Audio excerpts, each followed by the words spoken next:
नंद लाला भज गिरिधर गोविंद गोपाला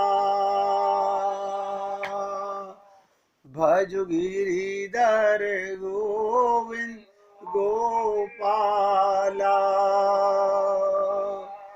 भजो मुरली मनोहर नंद लाला भजो मुरली मनोहर नंद लाला भज गिरिधर गोविंद गोपाला भज गिरिधर गोविंद गोपाला भजो मुरली मनोहर नंद लाला भजो मुरली मनोहर नंद लाला भज गिरिधर गोविंद गोपाला भज गिरिधर गोविंद गोपाला बोलिए वृंदावन बिहारी लाल की जय। जय जय श्री राधे जय जय श्री राधे। सभी भक्तों से निवेदन, आपके साथ एक ऐसे टॉपिक पर चर्चा चल रही है कि धन्य सोई जो निज स्वार्थ पहचाने। आप और हम सब लोग अधिकारी हैं उस अपने स्वार्थ को पहचानने के, जानने के, मानने के और भगवान को पाने के। लेकिन क्या कारण है कि हम वो भक्ति नहीं कर पा रहे जो हमें करनी चाहिए। हमने कल आपके साथ 1 घंटा लगातार इसी पर चर्चा की, वैदी भक्ति और रागानुगा भक्ति।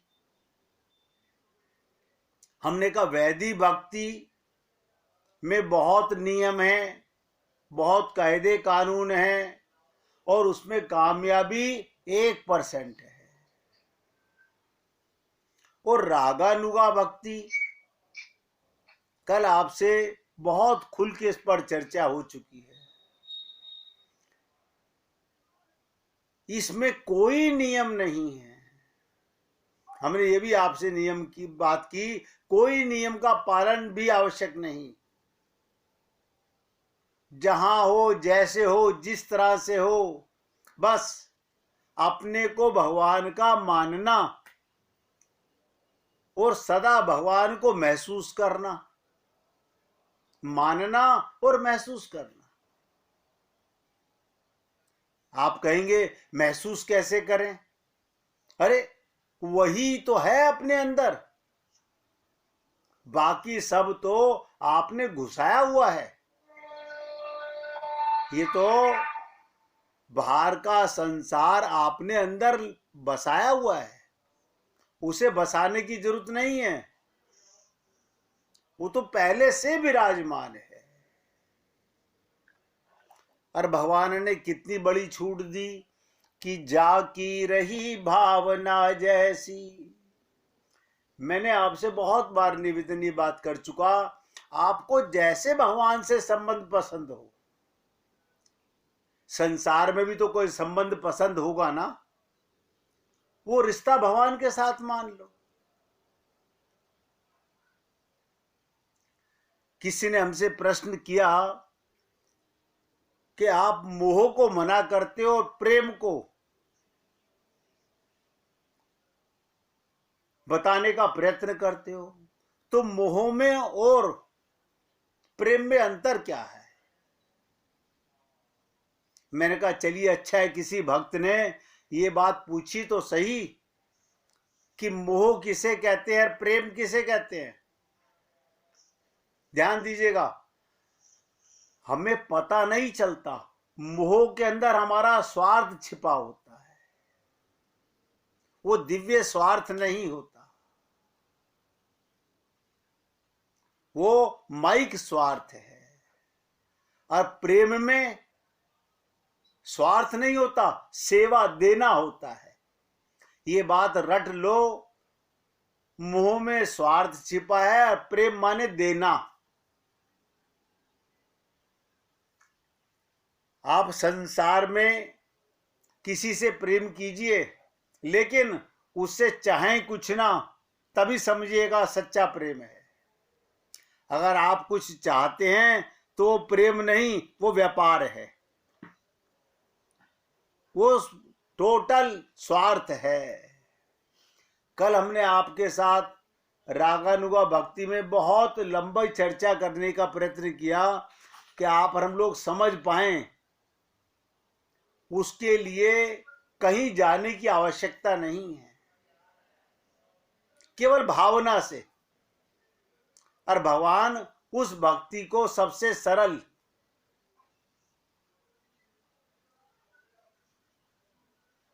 मैंने कल यहां तक निवेदन किया आपसे, टहलते घूमते फिरते खाते पीते हर हाल में भगवान की भक्ति है। आप जो भी कर्म कर रहे हो, अकर्मा तो कोई व्यक्ति रह नहीं सकता। अब किसी ने कहा नहीं हम तो चद्दर तान के सो रहे हैं, तो चद्दर तान के लेटने से आप क्या अकर्मा हो गए? नहीं नहीं, मैं बिल्कुल शांत था। याद रखिएगा मेरे शब्द को, एक सेकंड भी कोई व्यक्ति अकर्मा नहीं रहता, एक सेकंड भी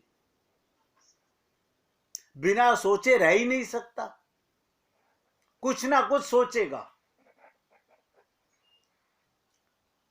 अब आप अपने आप से अंदाजा लगा लीजिए, क्या हम 24 घंटे भगवान की बातें सोचते हैं या संसार की बातें सोचते हैं? अब आप कहेंगे कि संसार का काम भी तो करना है, तो ये भक्ति कैसे हो?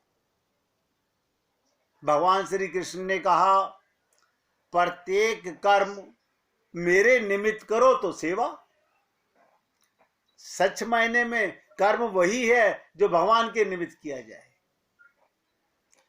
अगर माता अपने बच्चों का पालन ये मान के करती है कि परमात्मा मेरे घर में पुत्र बन के पुत्री बनकर आए हैं, ये भगवान की पूजा ही हो रही है, यही भक्ति है, कुछ नहीं करना अलग से। लेकिन आप और हम लोग ये ममता मोह आसक्ति करके सरल को कठिन बना लेते हैं अपने जीवन में। याद रखिएगा, भगवत प्राप्ति का पूरा मौका मिला हुआ है। कोई नहीं कह सकता, अंधा हो, लंगड़ा हो, लूला हो, ज्ञानी हो, अज्ञानी हो, किसी धर्म का कैसा भी व्यक्ति हो, भगवान ने अपनी प्राप्ति का सबको मौका बराबर दिया है। क्या कि सब एक ही चीज चाहते हैं, आनंद। दुख कोई नहीं चाहता। अब ये हम नहीं मानते कि आनंद है किसमें। आनंद उसे कहते हैं जो बड़ मान हो, जो मिलके समाप्त हो जाए, वो आनंद नहीं, वो धोखा है। संसार के सारे सुख नोट करो, संसार के सारे सुख घट मान हैं, समाप्त होने वाले हैं।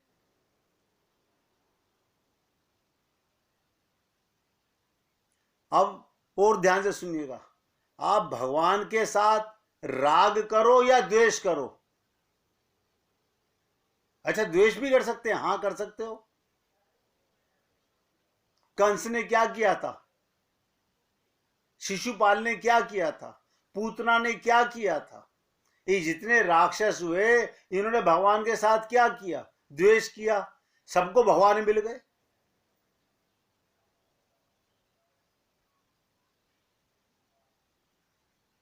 भगवान ने कहा मन का अटैचमेंट मेरे साथ हो, ये न केन प्रकार ने, किसी प्रकार भी हो। याद रखना, जो कहते ना अंतमति सो गति, आप और हम लोगों का भी ये शरीर छोड़ते समय जहां मन होगा अगली योनि हमें वही मिलने वाली है। और आप कहेंगे हम मरते समय भगवान का नाम ले लेंगे, मन का अटैचमेंट कैसे कर लोगे? नाम लेना अटैचमेंट नहीं होती, अटैचमेंट होती है उसकी याद, उसके लिए तड़प, उसके लिए बेचैनी। अब जो भक्त होते हैं वो भगवान से कह रहे हैं प्रभु आ रहा हूं तेरे पास, आ रहा हूं तेरे पास, उन्हें याद करते हुए जाते हैं। परीक्षित से उसके गुरु सुखदेव परमहंस ने जब 7 दिन पूर्ण हो गए, तक्षक नाग उनके शरीर को डसने आया तो पूछा परीक्षित क्या दशा है तुम्हारी? बोले गुरुदेव मैं जा रहा हूं, वो तक्षक नाग आ रहा है। बोले वो मुझे नहीं, शरीर को डसने आ रहा है। यमराज आएगा, काल आएगा हमारे शरीर की मृत्यु के लिए, आत्मा को वो भी नहीं मार सकता, आत्मा को कोई नहीं मार सकता। आप सोच के देखिए, इतना बड़ा सौभाग्य हम लोगों को मिला, लेकिन समझ नहीं आ रहा कि कहां बिजी हम लोग। जब भगवान ने अपनी प्राप्ति का इतना सरल मार्ग बता दिया, फिर कठिन क्यों बना रहे हो? मैं गीता का पाठ करूंगा, मैं रामायण का पाठ करूंगा, मैं भागवत का पाठ करूंगा। अरे भगवान के साथ अपना संबंध बना लो ना। रामायण क्या? रामायण माने क्या? राम का घर, ऐन माने होता है घर, तो राम का घर। आपका हृदय भगवान का घर क्यों नहीं बन रहा? नहीं, रामायण हमारी अलमारी में रखी है, ये तुम्हारा घर है।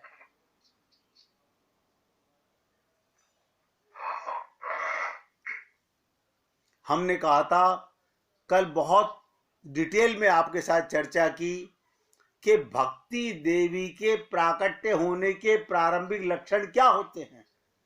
देखिएगा, 5:30 बजते ही सब लोग सत्संग के लिए बार बार घड़ी देखते हैं कि अभी 5 मिनट बाकी हैं। ये क्या है? ये भगवान के विषय में सुनने का जिज्ञासा, लालसा, प्यास।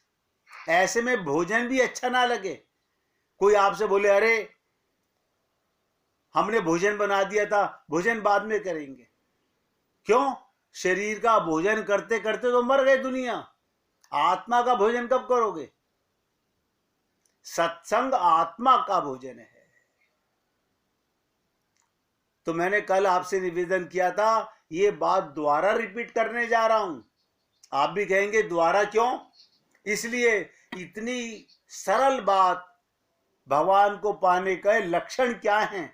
हमने कल कहा था सबसे पहले आप में, अपने अंदर देखो, हरि गुण, हरि लीला, हरि धाम, हरि रूप को जानने की उत्कंठा जागृत होगी, रहा नहीं जाएगा। अब आपसे हमारे पास में घर में बहुत आते हैं, अब सबको पता चल गया है कि 5:30 बजे ये सत्संग करेंगे, हमसे बात नहीं करेंगे। आपके पास भी कोई आता, आप निवेदन कीजिए, आइए हमारे साथ, कुछ भगवान की लीला सुन लीजिए। और आपको पसंद नहीं है तो आराम से टीवी देखिए, बुक पढ़िए, एल्बम देखिए। लेकिन हम लोग क्या कहते हैं, नहीं अब हमारे गेस्ट आ जाएं तो हम क्या करें। अरे गेस्ट भी तो भगवान हैं, उनके साथ आप कोई कोक शास्त्र की चर्चा थोड़ी कर रहे हो, भगवान की तो चर्चा कर रहे हो।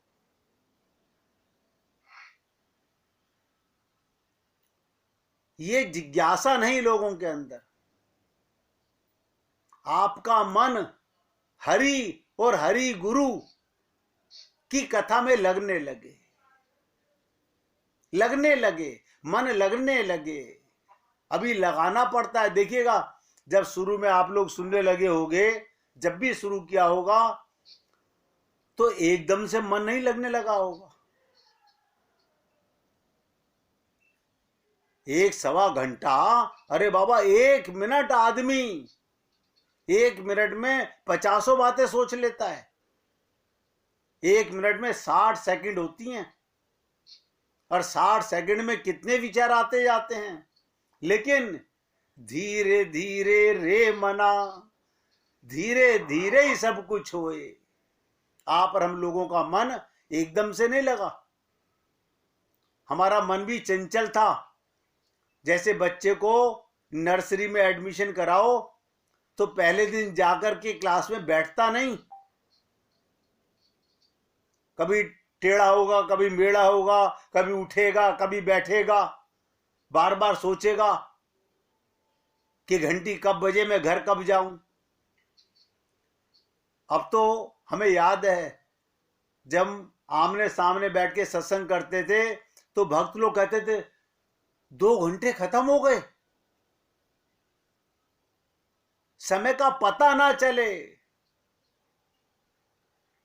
और जिन लोगों के मन में वहां पो लगी रहती है कि बस 7 बजे मुझे कहीं जाना है, ध्यान दीजिएगा, जो भगवत प्रेमी हैं उनको समय कहां गया पता नहीं चलता। जो संसार प्रेमी हैं वो सत्संग सुनते सुनते भी तैयारी करते रहते हैं मन में। बस साड़ी प्रेस हो गई है, सूट टाई वाई सब रख लिए, जूते निकाल लिए, इधर सत्संग खत्म हुआ, और नहीं भी हुआ तो कोई बात नहीं, हमारा वहां का टाइम पहले फिक्स है। ये मैं बात बता रहा हूं, जीवन में देख रहा हूं लोगों को। और आपकी इन बातों को आपको पता नहीं चलता, भगवान नोट करता है। इन छोटी छोटी बातों को परमात्मा अंदर बैठा नोट करता है। देखो, किसी को डॉक्टर के पास जाना है, कोई बीमार है, मजबूरी है, क्या करे, कोई अस्पताल में है, किसी की सेवा करनी है, समझ आता है। लेकिन लोग अब तो हमारा 6:30 बजे चाट पापड़ी खाने जाना था दोस्तों के साथ में, उसके लिए भी हम छोड़ देते हैं भगवान का प्रेम। तो कहते हैं आप बहिर्मुख से अंतर्मुख होने लगेंगे। बहिर्मुख माने संसार की चर्चा अब अच्छी नहीं लगती, अब भगवान की चर्चा अच्छी लगती है। ये क्या हुआ, भगवान अंदर बैठा था, उसकी चर्चा अच्छी लगती है। इसे कहते हैं अंतर्मुखी बनना, अंदर की छलांग लगाना। वरना हम यहाँ बैठे बैठे विदेशों में, हमारे कैलकाटा में, हमारे बॉम्बे में, हमारे मद्रास में, हमारे यहां पर, हमारे वहां पर उनकी बातें करते रहते हैं। समय सबके पास वही है। तीसरे मैंने कहा था, कल भी कहा था, बहिर्मुख से अंतर्मुख होने लगेगा मन, यही मन है। अब आप सोच के बताइएगा, मन बाहर होता है कि अंदर होता है? आपका मन अंदर है, लगा हुआ कहां रहता है? बाहर। देखिए कमाल की चीज, हम मंदिर में भी जाते हैं, गुरु के पास भी जाते हैं। अब गुरुजी ने कहा थोड़ी देर बैठ जाओ, आपने सोचा था बस 5 मिनट में निकल जाएंगे, अब आप बार बार घड़ी देख रहे हैं, क्यों? मन बाहर लगा हुआ है। बड़ी कठिन तपस्या है कि हमारा मन अंतर्मुखी होने लगे। और एक दिन, ध्यान दीजिएगा, सांसारिक बातों में रुचि खत्म हो जाएगी। जग चर्चा अच्छी नहीं लगेगी, संसार की बातें अच्छी नहीं लगेंगी। एक भक्त हैं, सत्संग में विराजमान है, मैं नाम नहीं बता रहा हूं, सत्संग में विराजमान है। वो पूछते हैं कि कैसे इन लोगों से बचा जाए। मैंने कहा इतनी आग भी अंदर से होना बहुत बड़ी बात है कि बाहर के लोगों से बचा कैसे जाए, ये भी आग कम नहीं है। तो धीरे धीरे एक दिन सांसारिक चर्चा अच्छी नहीं लगेगी। लोग पूछते हैं हमसे, हमने उस दिन आपको वो बात बताई थी। मैंने कहा हमें तो पता नहीं। बोले आप सुनते हो, अंदर नहीं जाती। मैंने कहा नहीं, संसार की चर्चा यहां से सुने और यहां से निकल जाए। जिस दिन हमारा अंतःकरण केवल प्रीतम की, भगवान की, गुरु की, संत महात्माओं की, भक्तों की चर्चा अंदर लाने लगेगा, आपका अंतःकरण शुद्ध होने लगा। कैसे होने लगा बता देता हूं। आप घर में, पंडित जी ने कहा 1 लीटर गंगा जल लेके आओ। हम कितने समझदार हैं, हम 5 लीटर तो सारा लेके आए थे। अब पता नहीं कितने साल बाद जाना होगा हमारे को। हम क्या करते हैं, 1 लोटे में 2 बूंद गंगा जल डालते हैं, तो क्या मान लेते हैं ये सारा गंगा जल हो गया। इसी प्रकार से आपके अंतःकरण में जैसे जैसे भगवान की चर्चाएं आएंगी, महात्माओं की चर्चाएं आएंगी, सदगुरुओं की चर्चाएं आएंगी, उनकी लीलाएं आएंगी, आपका अंतःकरण शुद्ध होने लगेगा। और आप इंतजार करेंगे कि कब संसार का काम खत्म हो और मैं भगवान से बातें करूं, भगवान की चर्चा सुनूं। और ध्यान से सुनिएगा, निश्चिंत हो जाएंगे, निर्भीक हो जाएंगे जीवन में। अब चिंता दीन दयाल को, मोह मन सदा आनंद। अरे लोग तुम्हारी बुराई करते हैं, कोई बात नहीं, उन्हें भी नमस्कार। जिसके पास जो चीज है वही तो चर्चा करेगा। सारी चिंता, सारी परेशानी, सारे सुख एवं दुख की फीलिंग दूर होती जाएगी। अब आप देख लीजिए, मैं किसी और की बात नहीं कर रहा हूं। आप और हम लोग 10-20 लोग रोज सुनते हैं। आप सोच के देखिए, क्या पहले फीलिंग में अब अंतर आया कि नहीं आया? ये मेरी नहीं, भगवान की कृपा है, आपकी तपस्या है, आपकी साधना है। आपने ऐसा किया है और आपको उसका फल मिलेगा। यानी पहले कोई कहता था चलो रेस्टोरेंट चलें, अब मन नहीं करता, अब मन नहीं करता। और कोई कहे भगवान की लीला, हाँ हाँ।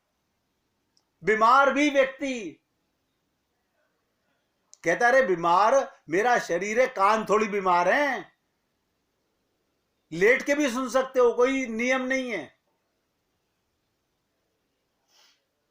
केवल वही अच्छे लगेंगे जो हरि की बात करें और सुनावें।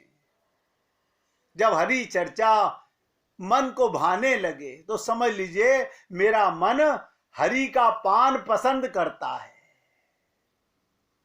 जैसे लोग कहते हैं ना, मुझे उस पनवाड़ी का पान पसंद है, मुझे उसकी मिठाई पसंद है, ऐसे ही हरि चर्चा मन को भाने लगे और मन तड़पने लगे। जो लोग सिगरेट पीते हैं, पान खाते हैं, उन्हें तलब मारती है, उन्हें तलब मारती है। आप किसी सिगरेट पीने वाले को घर पे बुला लीजिए और उसे चाय पिला दीजिए, देखिए वो उसके बाद में उसे तलब मारेगी, मुझे सिगरेट मिले। ऐसी तलब भगवान को प्रेम की पाने की लगे। कल मैंने छोटी सी एक लीला ही तो सुनाई थी।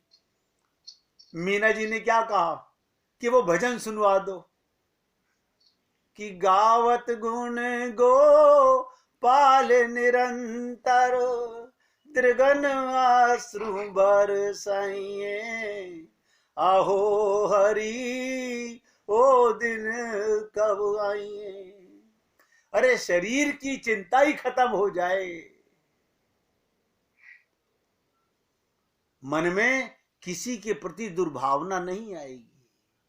हमने कल यहां भी निवेदन किया, जो मन अभी धन दौलत मकान जमीन पद प्रतिष्ठा नौकरी व्यापार नाम इनमें लगता है, ये प्रभु की आज्ञा से उनकी शक्ति से अब भगवान में लगने लगा। और मैंने कहा था इसका रिजल्ट क्या होगा, फिर कीर्तन कीजिए, फिर चर्चा करते हैं।